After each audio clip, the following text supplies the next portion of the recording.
સુરત શહેર કોંગ્રેસે શહેરમાં હેલ્મેટના કાયદામાંથી મુક્તિ આપવાની માંગણી કરી છે। કોંગ્રેસે ગૃહ રાજ્યમંત્રી હર્ષ સંઘવીને એક પત્ર લખીને આ અંગે રજૂઆત કરી છે અને ગંભીર આક્ષેપો કર્યા છે કે સરકારી અધિકારીઓ માટે સુરત લૂંટની દુકાન બની ગયું છે।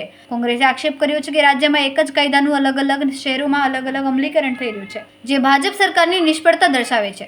જો સુરતની જનતાને હેલ્મેટના અન્યાયથી કાયદામાંથી મુક્તિ નહીં મળે તો કોંગ્રેસ દ્વારા જનહિતમાં આંદોલન કરવાની ચીમકી ઉચ્ચારવામાં આવી છે।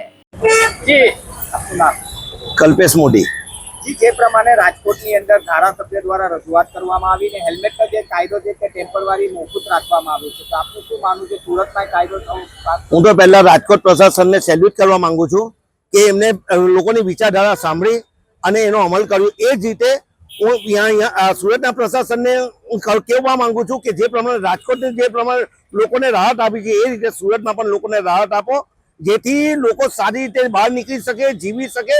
કારણ કે તમારું માનવું એવું છે કે હેલ્મેટ પહેરવાથી એક્સિડન્ટ ઓછા થાય છે, અમારું તો એવું માનવું છે કે હેલ્મેટ પહેરવાથી એક્સિડન્ટ વધુ છે। એનું પહેલું તો કારણ એ છે કે હેલ્મેટના લીધે એક્સિડન્ટ નથી થતા। મેન વસ્તુ તમારા રસ્તાઓ એટલા સારા છે કે આમ પણ લગભગ એટલું એજેડ માણસ જો ગાડી પર બેસે ને તો એ પડી જવાની સંભાવના રહી છે। એટલે મહેરબાની કરીને પહેલા તમારા રોડ રસ્તા સુધારો ને પછી તમે હેલ્મેટને એને મુક્તિ આપો।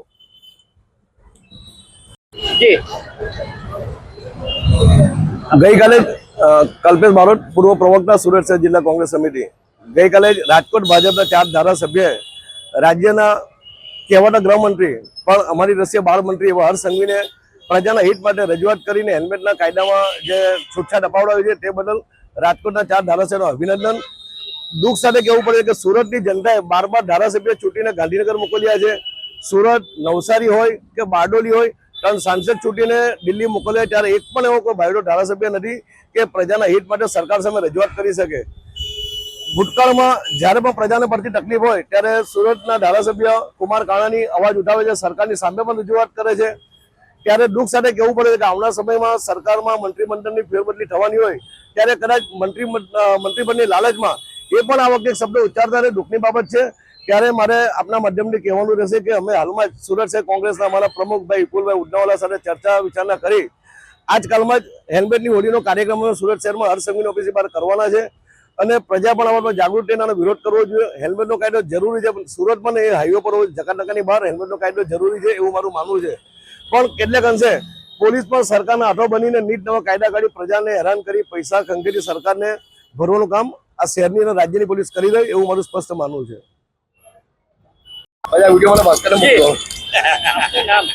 ભદ્રેશભાઈ, જે રીતે પ્રશાસને રાજકોટમાં રાહત આપી છે હેલ્મેટના કાયદામાં, એવી રીતે સુરતમાં પણ સુરતના ધારાસભ્યોએ રજૂઆત કરીને સુરતને પણ આ પ્રકારની રાહત આપવી જોઈએ। હેલ્મેટનો કાયદો સિટી એરિયામાં હોવો જ જોઈએ, એ હાઈવે માટે છે। સુરતમાં હેલ્મેટ પહેરવાથી આજુબાજુમાં વાહન જતા હોય કાનમાં સંભળાતું પણ નથી, ઉલટા અકસ્માત વધુ થવાનો ભય રહી છે।